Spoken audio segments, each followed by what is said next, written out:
ധനം അത്യാവശ്യമാണത്രേ മഹർഷി. ആഗ്രഹങ്ങളെല്ലാം ആവശ്യകതകളാണെന്ന് തെറ്റിദ്ധരിക്കുന്നവർക്ക് എത്ര ധനമുണ്ടെങ്കിൽ തന്നെയും അത് പര്യാപ്തമായെന്ന് വരികയില്ല. കാരണം ആഗ്രഹങ്ങൾ അനന്തമാണ്.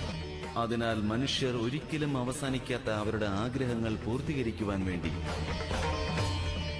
ധനം സമ്പാദിക്കുക എന്നത് മാത്രമാണ് ജീവിത ലക്ഷ്യമെന്ന് കരുതുന്നു. അവർ അത്യാഗ്രഹികളായി മാറി. ജീവിതത്തിലെ പ്രധാന ലക്ഷ്യം ഈശ്വര സാക്ഷാത്കാരമാണെന്ന കാര്യം അവർ വിസ്മരിക്കുകയും ചെയ്യുന്നു. അത്തരം അത്യാഗ്രഹികളായ വ്യക്തികൾക്ക് മൃത്യു വരിക്കുന്ന സമയത്ത് പോലും ദുഃഖമുണ്ടാകുന്നതാണ്. പ്രാപ്തമാക്കിയതൊന്നും മതിയായില്ല എന്ന ദുഃഖം, ഇനിയും ബാക്കിയുണ്ട് എന്ന ദുഃഖം. ആ സമയത്ത് ക്ഷണനേരത്തേക്ക് പോലും അവർക്ക് ഈശ്വരനെ സ്മരിക്കുവാൻ കഴിയുന്നില്ല.